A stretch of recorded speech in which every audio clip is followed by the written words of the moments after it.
Hello and welcome to today's webinar on Huguenot family history. My name is Ginevra Morse, Vice President of Education and Programming here at American Ancestors New England Historic Genealogical Society. I will be your moderator for today's session.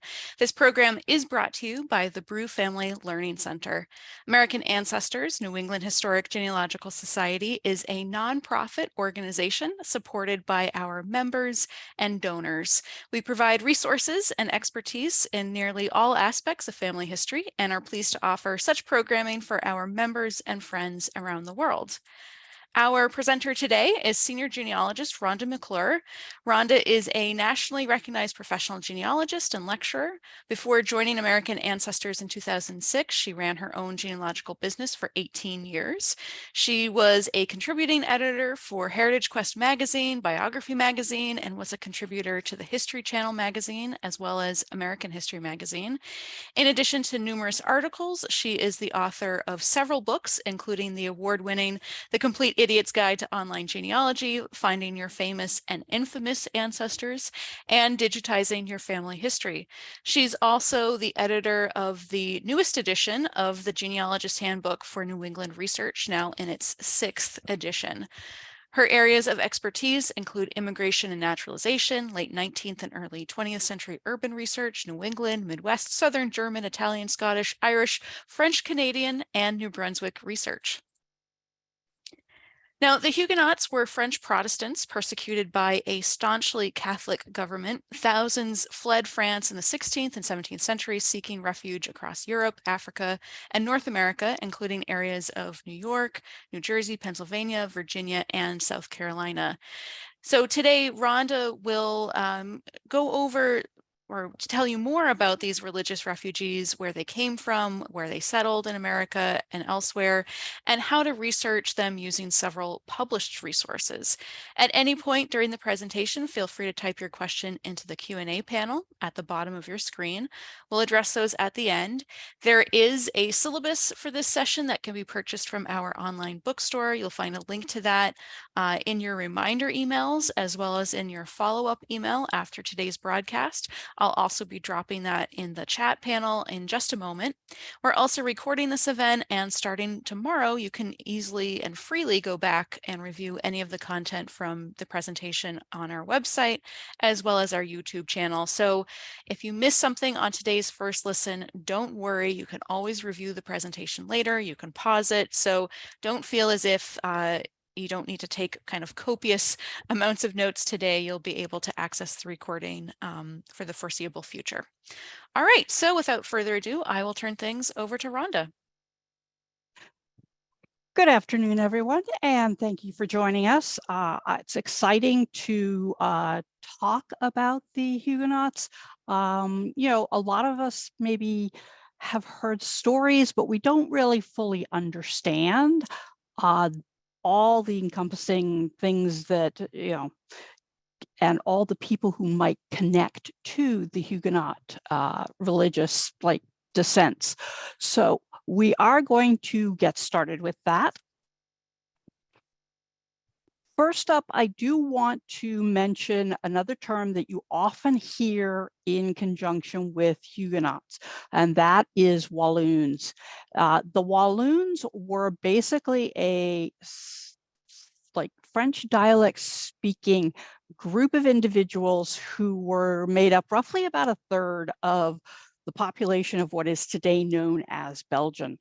And because they also were tended to be, well, those who were nonconformists, let me put it that way, they are often lumped in with the Huguenots in a lot of different books. And anytime you see any type of, you know, articles, etc., about the Huguenots, you often also see the Walloons put in there as well. However, to be technically correct, Walloons are a people, an ethnicity. They are not a religious group, as are the Huguenots. And though there were some nonconformists, some non-Catholic Walloons, many of the Walloons were Catholic, and so would not have anything to do with what we're discussing today. When it comes to the Huguenots, or if you are speaking in French, Huguenot, they were the French Protestants in the 16th and 17th centuries. They were followers of John Calvin from England, which for many of us who have English ancestors who followed John Calvin, they were known as Calvinists. The French Catholic government did indeed persecute the Huguenots, in large part because of the fact that France was a Catholic stronghold, and we'll get into that a little bit greater detail. To the English, though, in other words, so the non-French, when it comes to the word Huguenot, it includes those French Calvinists that are the primary group that we'll be talking about today, but it also, as I mentioned, does sometimes include the Walloons, as well as the Dutch refugees from the Low Countries. So we're going to spend a little time talking about the history because it's very important to understand what was going on in France, to understand what's going to happen to the individuals who were Protestant. A quick timeline. So in 1523, we see the first French translation of the Bible. Between 1509 and 1564, of course, John Calvin's doing his thing. He actually organizes the first French church, Calvinist church in Strasbourg, about 1538. By 1559, you see the first National Huguenot Synod in Paris. 1562 is where things are going to start to get ugly.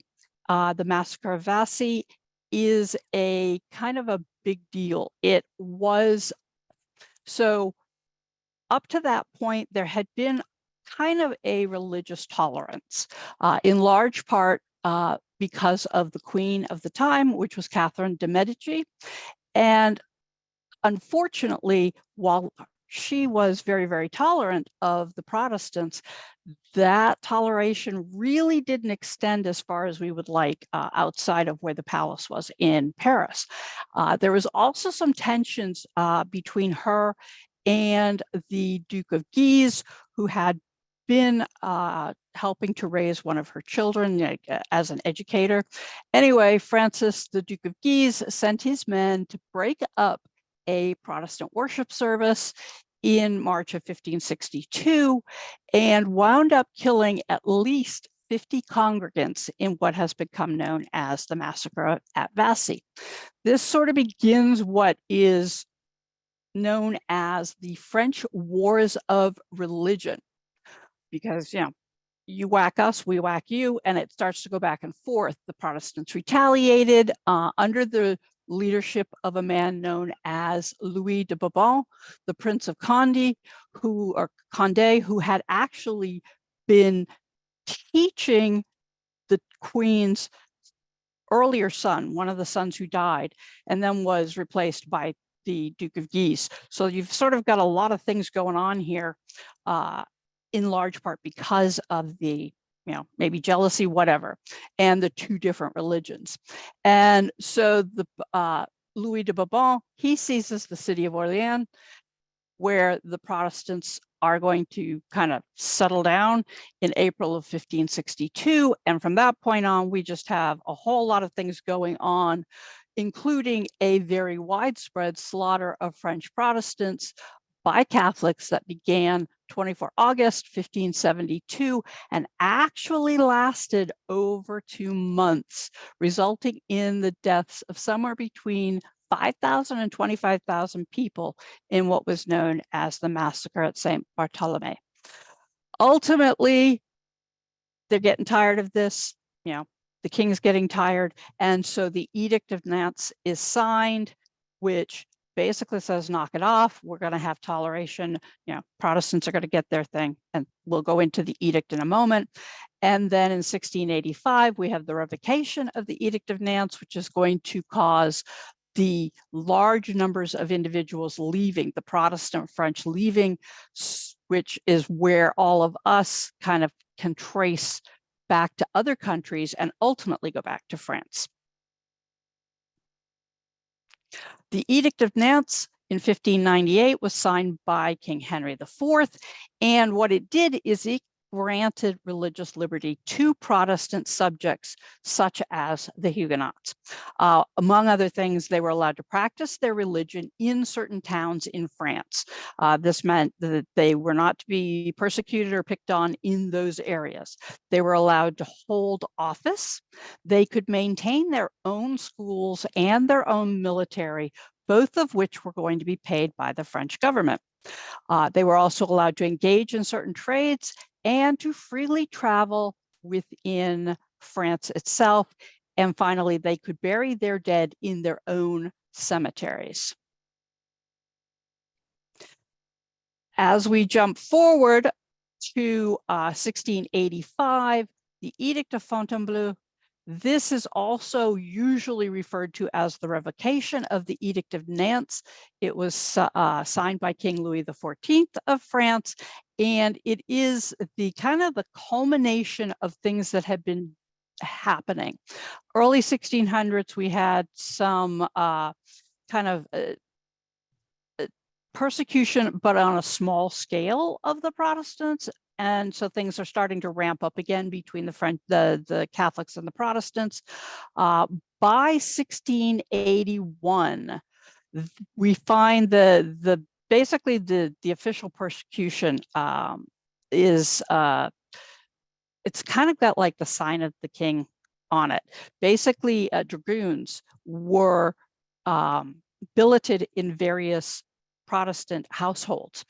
And they were kind of given carte blanche as to how to treat the Protestants. They could demand payments and food. Once the people couldn't pay anymore, then, the dragoons were allowed to break up their furniture, sell it, whatever. These were known as the dragonades, and they started in 1681. And that continued up until 1685 with the Edict of Fontainebleau, which ultimately said, yeah, no, you can't be Protestant in France anymore. And among other things, resulted in the destruction of the Huguenot churches, as well as the closing of the Protestant schools, and some issues with them. If the Protestants wanted to leave France, if they did that, they couldn't come back to France, because at that point, they were technically not supposed to leave. And as a result, they now were no longer French subjects. When it comes to migration, this is them going from France to any place but France in an effort to be able to worship the way they want. Among other things, we see here from Owen Stanwood's The Global Refuge, Huguenots in an Age of Empire. This is one of many maps that he has, and it's showing kind of where people were leaving from France to other areas of Europe. A large number, not surprisingly, headed up to the Netherlands. We see, those that were, leaving and going across to England and to Ireland. A lot depended on where they were within France as to their option of where they wanted to go.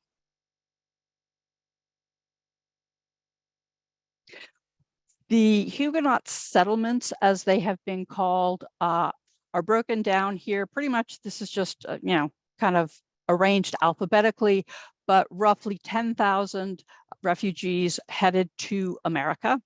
2,000 went to Denmark and the other Scandinavian countries. 50,000 headed for England.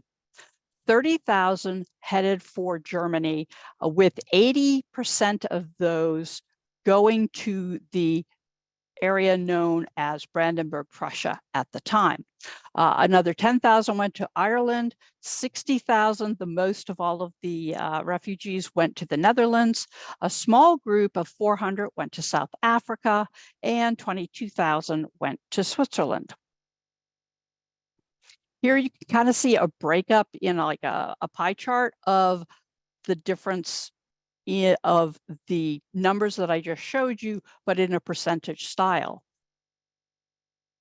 What you see here is that, England and the Netherlands, not surprisingly, are the biggest groups. And that's important to understand for when you're doing your research. And then Germany comes sort of second, with Switzerland kind of last of the top four.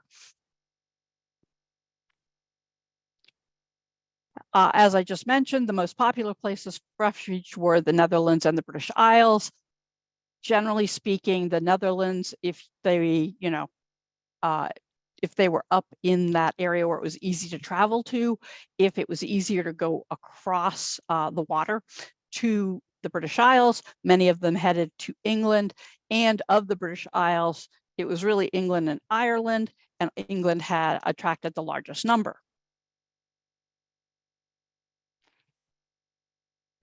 We often think of the refugees in general as not happening until the signing of the revocation of Nantes, and then like this mass group goes. In reality, there was an earlier wave of Protestant French who did leave in the 1550s, roughly about 10,000 of them who did head to England.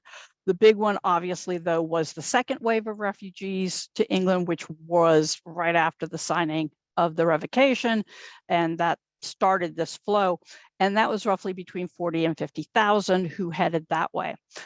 When William of Orange becomes King William III of England in 1688, what happens is he brings many Dutch as well as first and second generation French who had left and gone to the Netherlands. They now follow William to England. So you have a new infusion.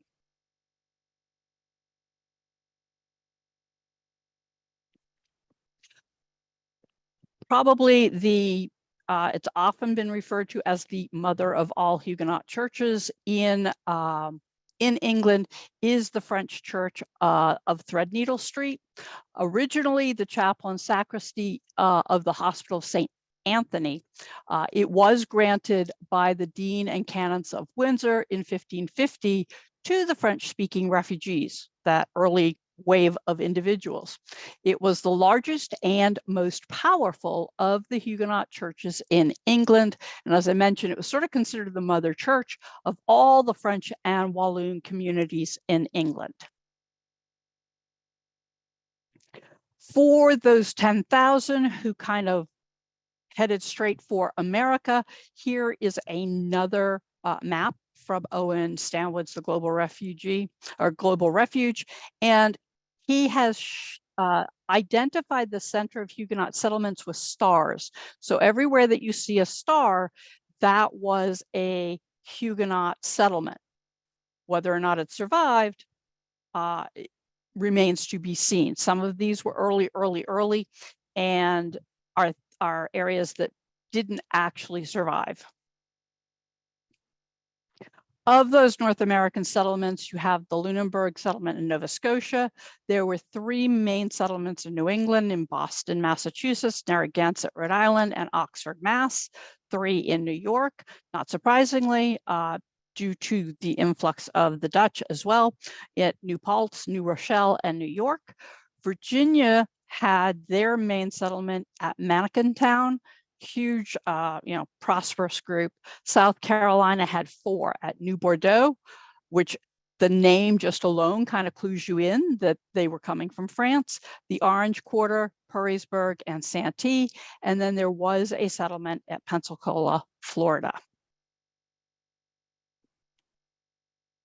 So let's talk about the research that's involved in our Huguenot families.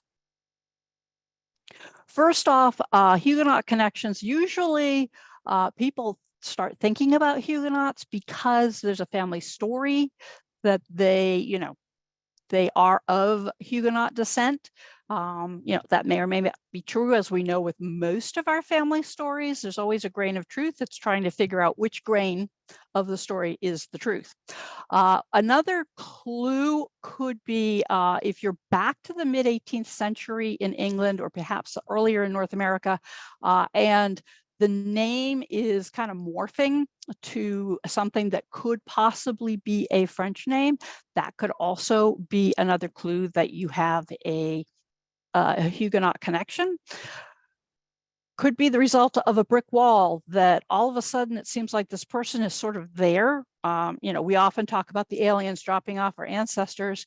In some situations, depending on where you find this ancestor, that could be, rather than an alien, it could have been that they were Huguenot, and now it's a matter of trying to connect them to the, name that maybe they arrived under. And this is something that you have to consider with all of your Huguenot research, is what happened to their surname? Did it get anglicized? Was it spelled slightly differently? Some of them can be dramatic, whereas others are are sort of a, well, that's obvious kind of change. So something to keep in mind. One of my favorite things, or favorite sites to at least get some names, some surnames, especially if it's a surname I'm not familiar with that may be Huguenot, is on Wikipedia. They have this list of Huguenots, and not surprisingly, the individuals that they have listed are all people that were, actors, architects, well-known, well-established individuals. What's great, though, is that each one of these entries lists when you click on them, it will list who their Huguenot ancestor was, which is how you can find some of the surnames and maybe see how they have been changed over time.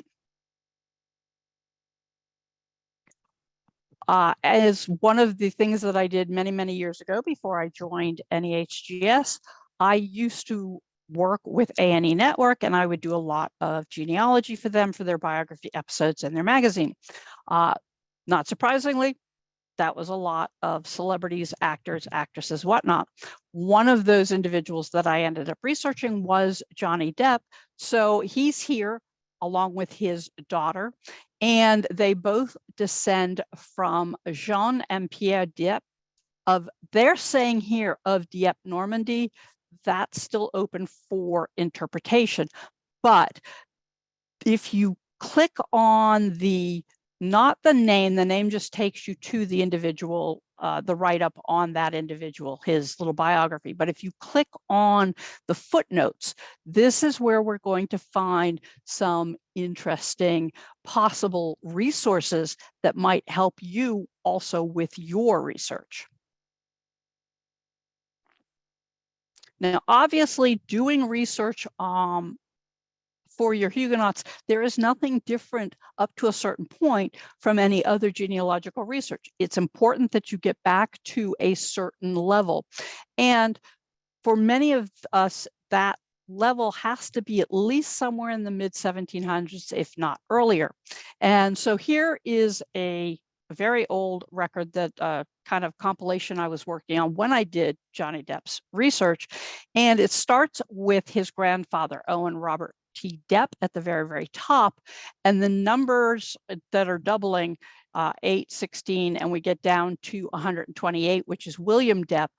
That is the Onondaga numbering system for all of basically the fathers going back on that Depp line.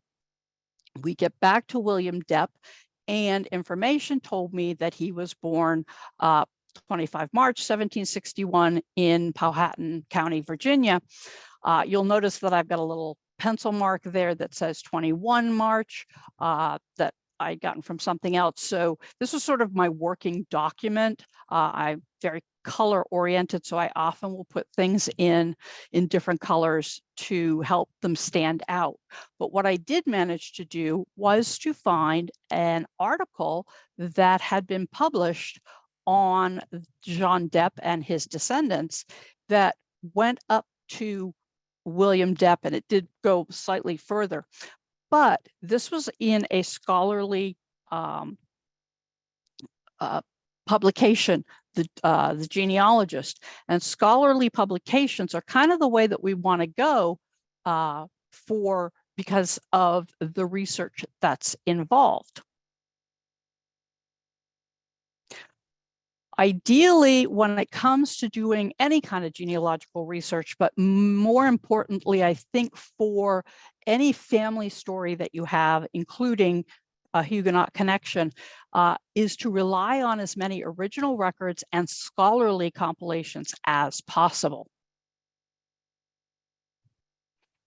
The article on Jean Depp, who went to Manikintown, Virginia, and then ultimately on to North Carolina, was published in the Genealogist in spring of 2001.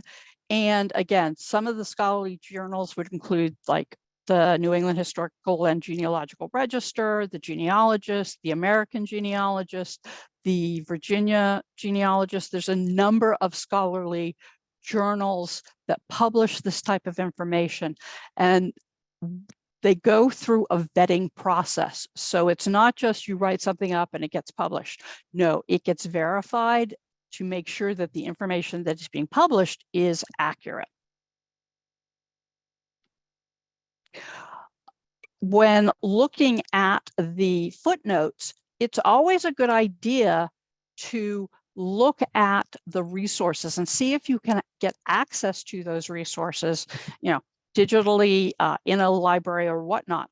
Now, this particular item that I'm calling attention to, the first footnote for R.A. Brock's documents, chiefly unpublished, relating to the Huguenot emigration to Virginia and to the settlement of Manikintown. This was actually negative research. The article says that Jean Depp did not appear on this passenger list of Huguenots coming from London to Virginia.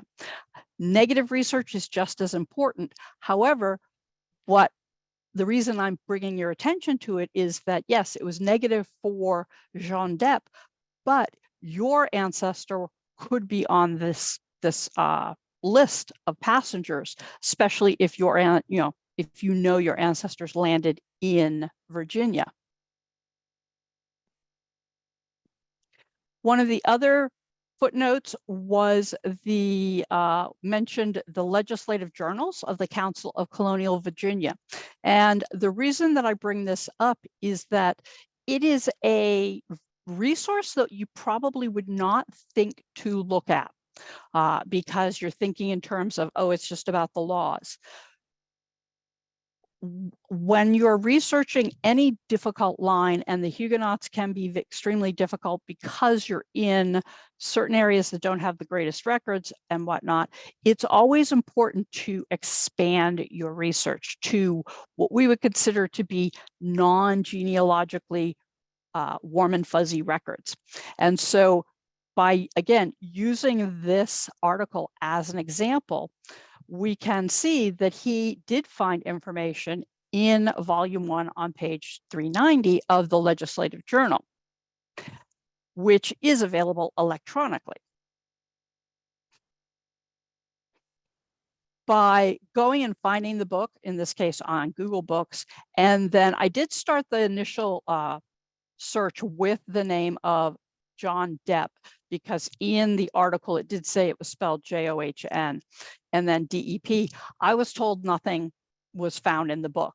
This is another way that sometimes you have to dig into the electronic books. You can't just rely on doing a name search. However, when I changed it to just the last name of DEP, it did show this particular page, and I could look at it in its entirety, showing that on Monday, April 24th, 1704, before the House of Burgesses, these individuals, including John Depp, had applied for naturalization. Keeping in mind that in this time frame, Virginia is an English colony, the fact that these individuals, even though maybe Depp doesn't seem French to you, number one, everybody else who's in there is French, but number two, anybody who is applying for naturalization in this time frame is non-English. And so again, a clue to origins. Another great book that I found was The French Heritage of North Carolina. This was not mentioned in the volume, in the article in question. However, in doing some of my research on looking for the Depp family, this book did pop up. What's great about the research, the Google books, is that you often will get information from books, contemporary books, like present day books that are in electronic format that can be purchased. And just knowing that there might be information in a particular book can be, important to finding other resources. So in this particular volume, of the North Carolina, the French in North Carolina, we find, I've highlighted it with the red box, that one French settler about whom we do have a fair amount of knowledge is Jean Dieppe, whose name was anglicized to John Depp. He was naturalized as an English citizen in Mannequin Town in 1704, along with Célie Richebourg and 148 other men. If I had found this book before I found the scholarly journal, this is again something that I would be looking for, the naturalizations for 1704. I am a big proponent of looking for journal articles, not so much for necessarily what the article is about, as much as I am looking to see what resources the individual used to write about whatever it is. In this case, she's talking about Huguenot immigrants and the formation of national identities, 1548 to 1787. This was on JSTOR, and it allows me to, yes, look at it, but it also gives me insight into other resources that could apply to what I am interested in. I have done journal articles on the study of water in Illinois country, which was what was part of New France at one time, that actually was sort of in the US area. Not again because I cared about water, but because I cared about what resources they used that pointed me to a collection of published volumes of records and letters and communication of the priests who were in that area in the early time. So sometimes it's not about your subject, it's more about what can I find from the footnotes. In this case, this was referencing John Butler's The Huguenots in America, a Refugee People in New World Society, that was published in Cambridge in 1983. And if you haven't figured out yet from this or from other things, other classes I've taught, I am always on the hunt for books, especially books. If I can get them electronically, I will probably buy them and put them on my iPad. This book, John Butler's book, I wasn't able to do that with. However, I was able to find a copy of the book and purchase it. It is actually published by Harvard University Press. And it's devoted to the refugees who arrived in Boston, South Carolina, and New York. So those three prominent areas, which for many of us could be hugely important. More importantly, though, he has at the very beginning this wonderful history of the Huguenots in general, and then he has these great, there's this particular table, there's other tables as well. This one I really love because it's telling me that during the reign of Louis XIV, between 1660 and 1690, how many Protestants were there in these different French provinces in 1660, and then how many of the refugees by 1690 had left. So it gives another view to where these Protestants were residing. And what's very interesting is that in this table, we discover that the information for migration, the bigger the Protestant group was, the smaller the group was that actually left. In large part probably because their strength in numbers, also depending on where that large group was living and if they could support themselves. And then finally, at the very, very bottom of his table, he has mentioned where he is getting this information, the sources. He's actually getting it from 3 articles that were published in the bulletin of the Society of History for Protestant French, which we will talk about in a little later.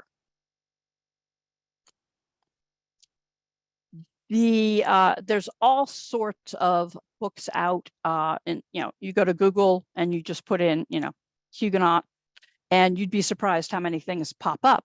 What's great about this, though, is that you do get, again, different takes for different reasons. The Huguenot diaspora and the American Revolution.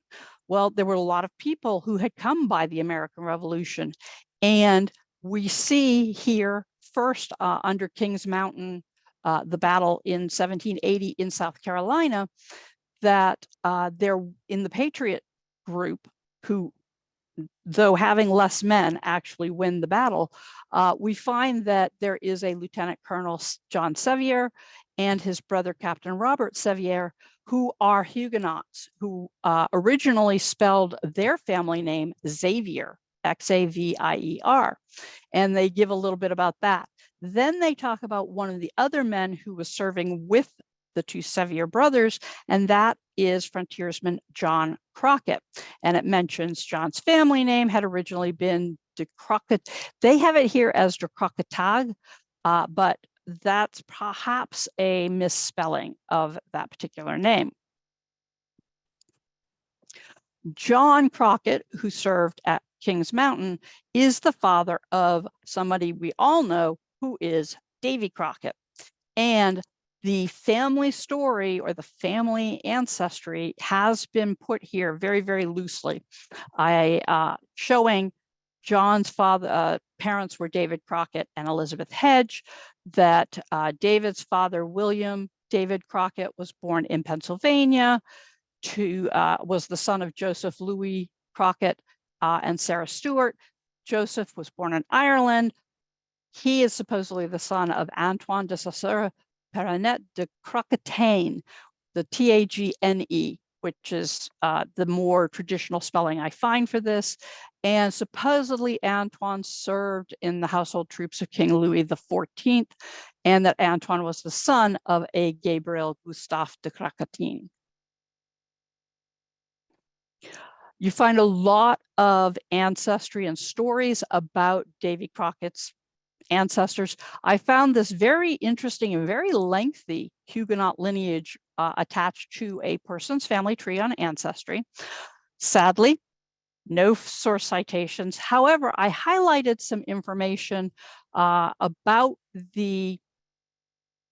from the story, because whenever I find something that is unsourced like this, it's a very, very good idea to take the information and maybe compare it and see how much of the information can be verified, to see how well an article or a family story like this can be trusted. Now, another family tree has this biography for Antoine, and it's basically saying that doesn't seem like Antoine exists. And this is based on DNA studies, and they cite some family tree DNA studies. However, the part I'm calling attention to here is that one of the reasons that they are saying that Antoine can't possibly be, exist or be a Huguenot is because the idea that he had married Louise de Say, and they fled from France in 1672, shortly after the birth of their first child, and then calls attention to the revocation of the Edict of Nantes in 1685, saying, hey, there's no reason for them to be leaving. The result, though, is that really by 1672, things were continually ramping up and people were leaving before the revocation. This is still, a few years before the Dragonnades, but there were those who saw the writing on the wall and were sort of getting out of Dodge quickly. So just having that did not mean, just because he left before the revocation of the Edict of Nantes does not mean he was not Huguenot. So in a situation like this, what do we do? How do we verify? Well, some questions or some thoughts that came up as I was working on this lecture were, could the surname be spelled like with a QU instead of a CK?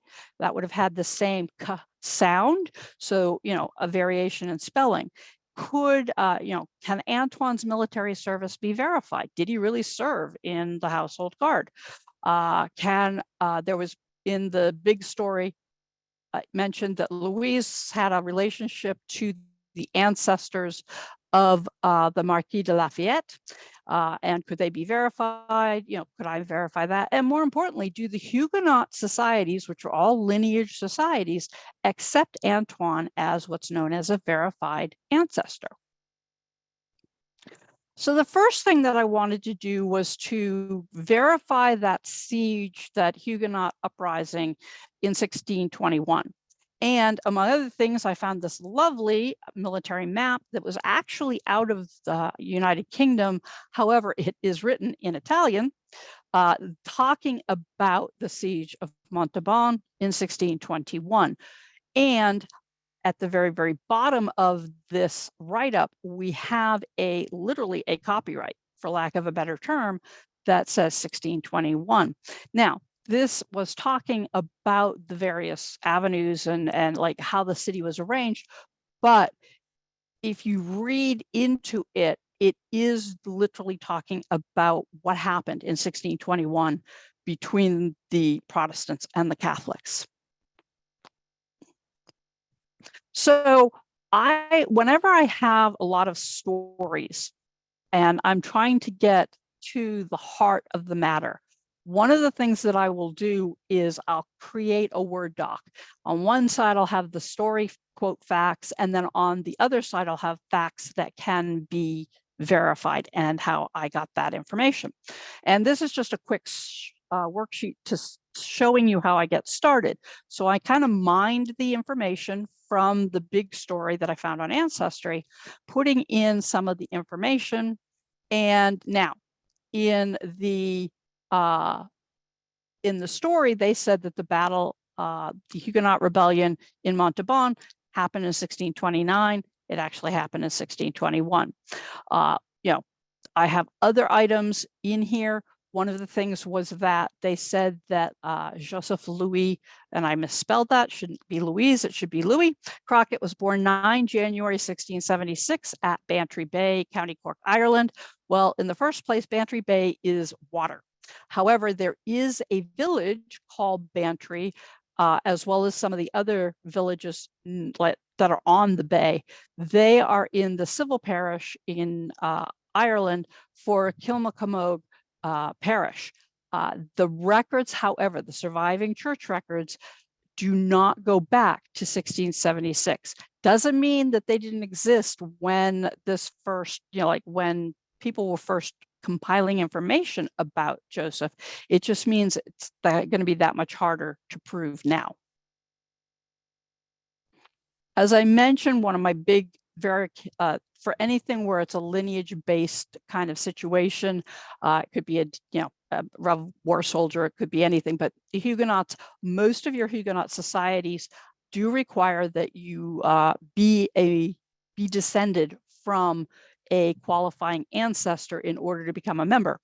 And so I went to the National Huguenot Society here in the US, and I did look at their list of qualified Huguenot ancestors and did find that, now in this case, they have it as Crocketane with the E with the accent, and they mentioned Antoine, and that it does now morph into Crockett, and they've got some information. They have a source reference that you would probably have to reach out to the organization to find out exactly what that source was. Very often when I'm doing searches for books, I will find that there are what are known as reprint books. In this case, Charles Washington Baird's History of the Huguenot Emigration to America, Volume 2 lets me know there's at least 2 volumes, and it could be purchased on Amazon in a paperback kind of or hardback thing. Big tip, always check for digital versions of the reprints. to see if you can get it as a electronic book. Forgotten Books is a wonderful site. It's a subscription site, and or you pay for the download of what you want, but it has amazing resources in it. Within this, in volume 2, we are talking about the Bowden family in Boston, and they also mentioned the Fanuel, Peter Fanuel. But what's really nice is that in this volume, not only is there a lot of history about the Huguenot settlements, but in the information for Peter Bowden, there is a great detail of family history in the footnotes for his family. When it comes to research, keep in mind that 1 in 6 English people may be of Huguenot descent. Often the identity of that Huguenot has kind of been obscured because the Huguenots sort of came in, they assimilated, and they began to identify with those where they settled. Also, you have the name changes, the Anglicanization. These are just a few examples. Some look really easy, like Andrew to Andrews. Then you have Boulanger to Baker. It's an occupational name. So you have to keep in mind what was the French name, what did it mean something, because that's the word you're probably going to be looking for, or did they just adjust it to an English equivalent? The Huguenot Society in the UK is a really wonderful place to find information. One of the things that I particularly love is that in their family history section, they have a list of all the family research files by surname that are available at the Huguenot Library in London. So if you can find a surname on here that you recognize, it's possible there may be some information for you there. Additionally, there's a wonderful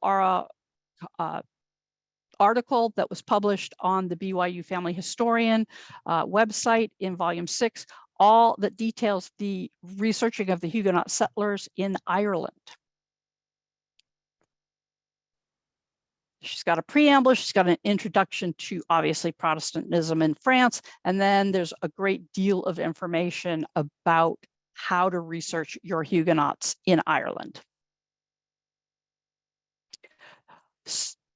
Google is your best friend.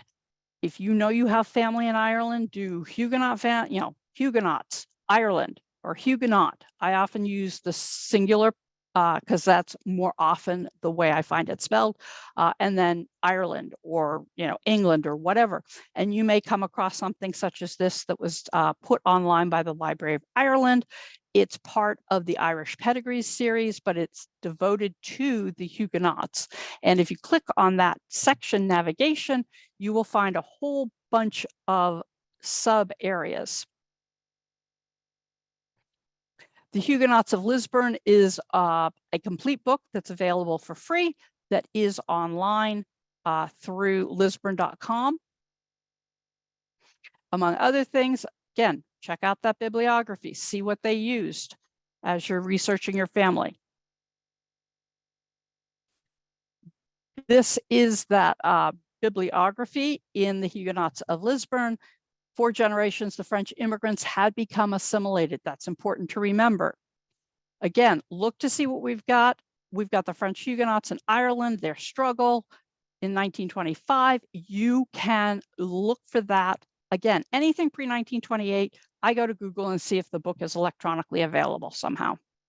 And sure enough, it was available. All right, let's talk about our resources real quick. This is, if you are researching English Huguenots, Tracing Your Huguenot Ancestors, a guide for family historians, is your go-to. She talks about all the different record types.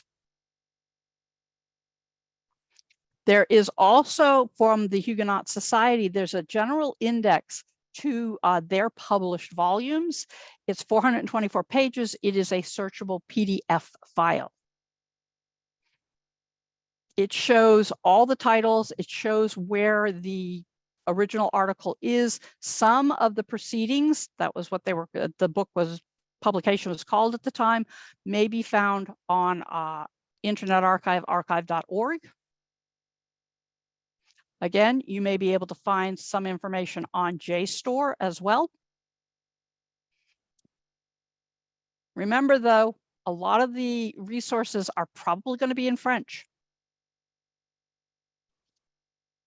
There's Family Searches Wiki has a Huguenots in France page that can give you additional information, including things that are physically in their family history catalog, such as I highlighted these two here, the card index and the bulletin of the Society of History of French Protestantism.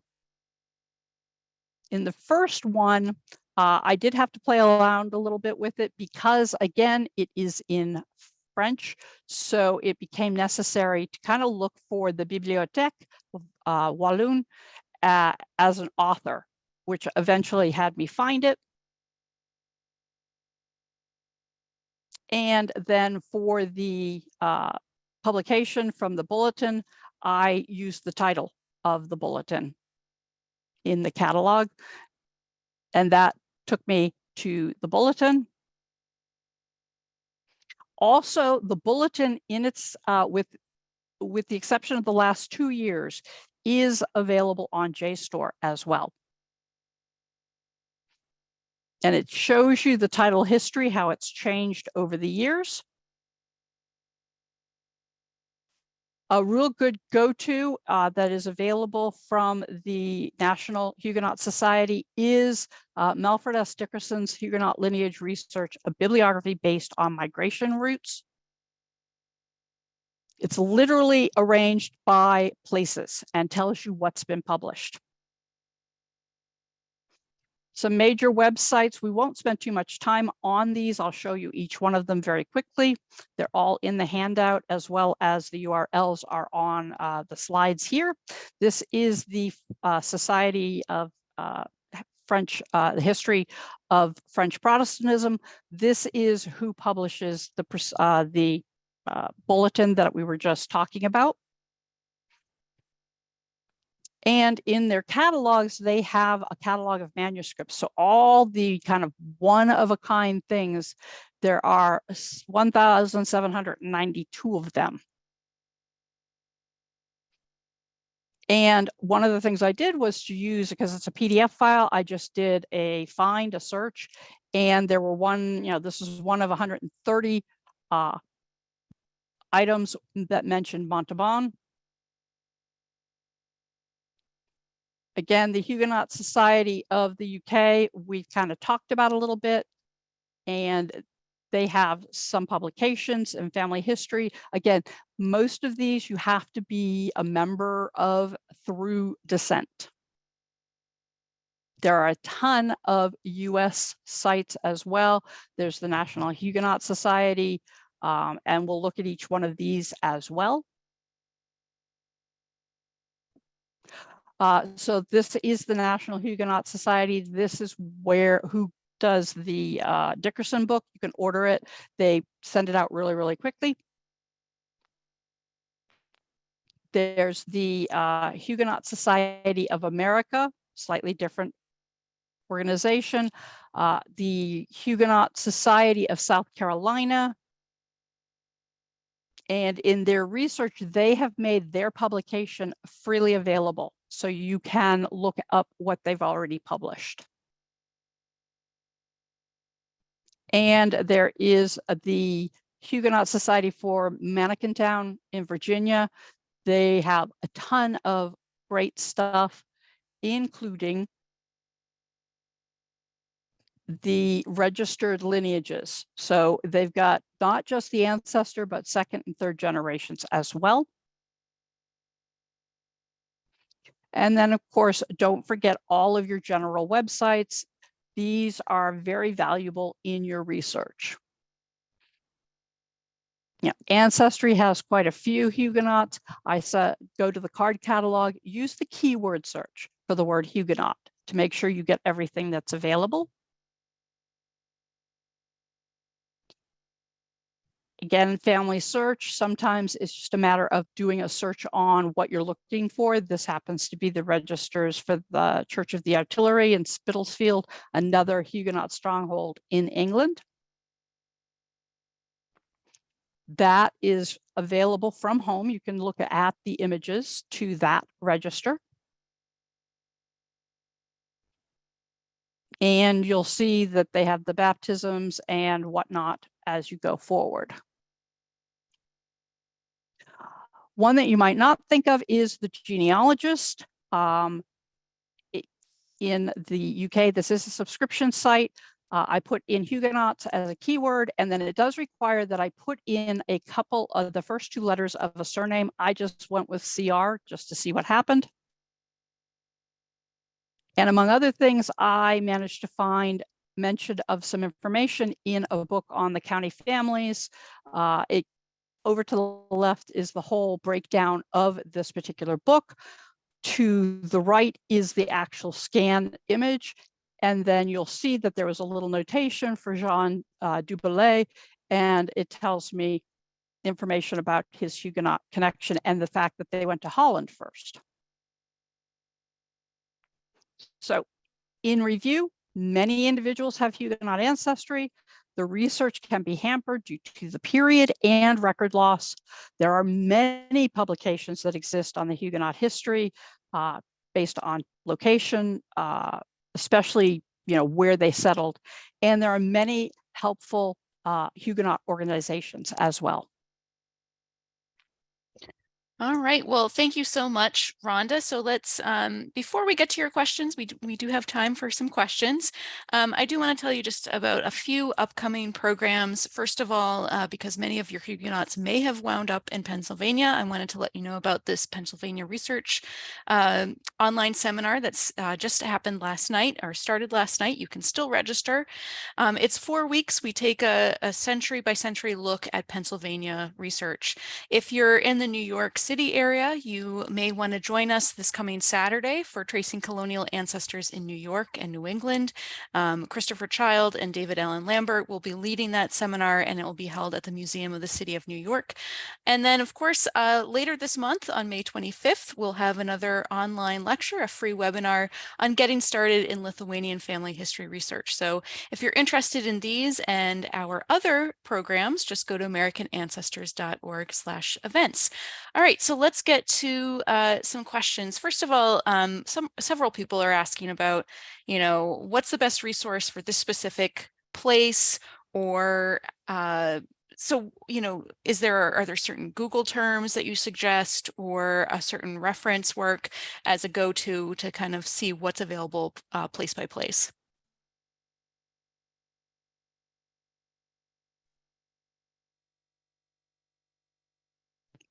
My big recommendation would be to invest in Dickerson's Huguenot lineage research, the bibliography that's based on places.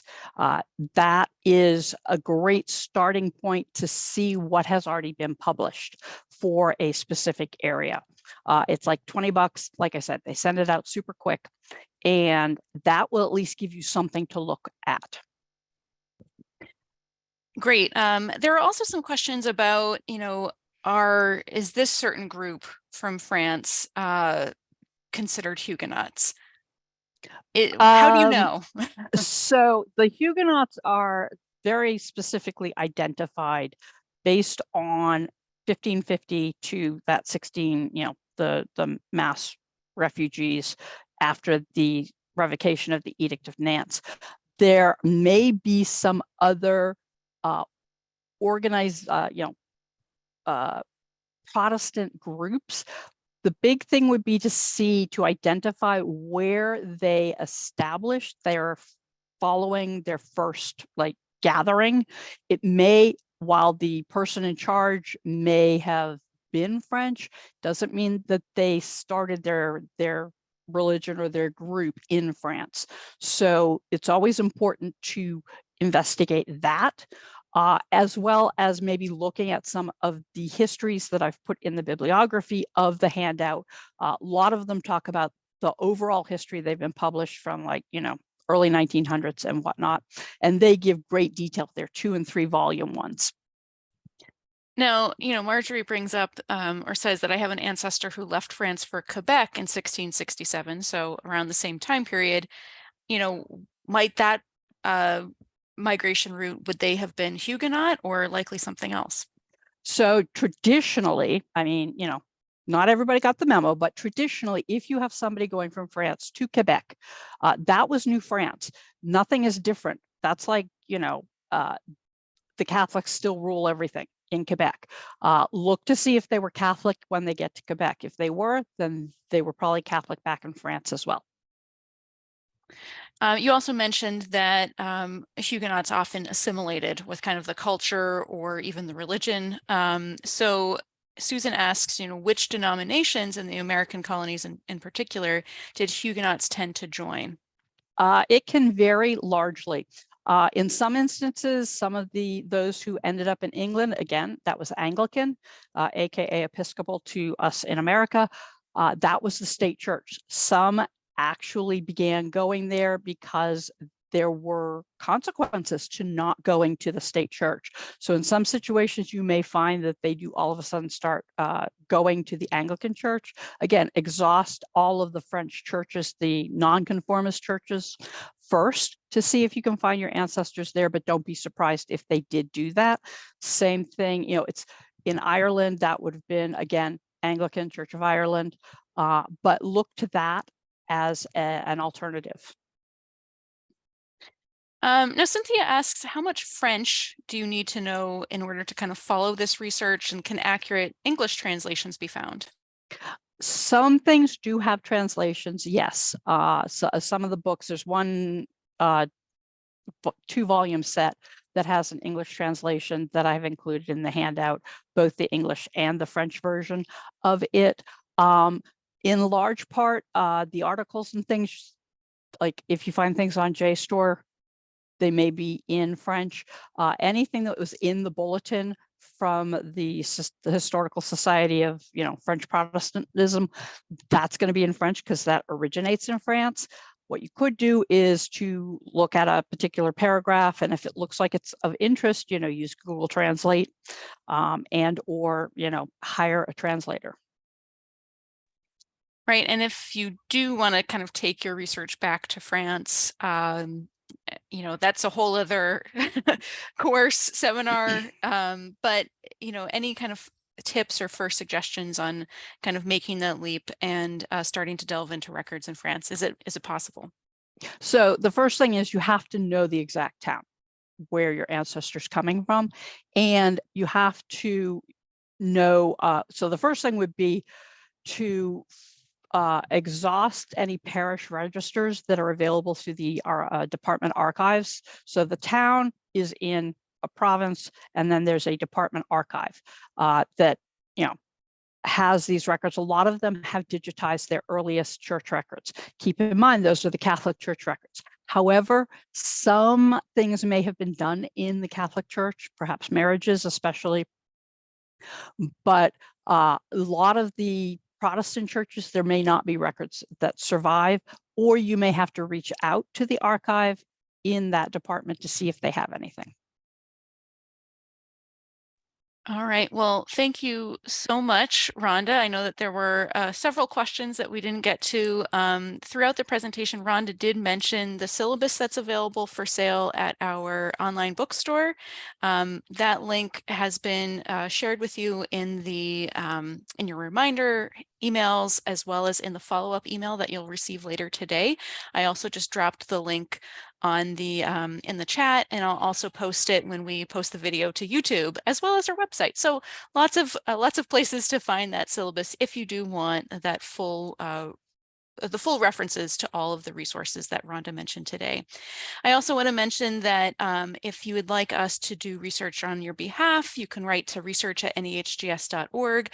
And if you have additional questions, again, things that maybe we didn't get to, or other reference questions about any of your family history, you can chat with a genealogist at americanancestors.org/chat. This is a service that's free and open to the public. You do not need to be a member of American Ancestors to participate.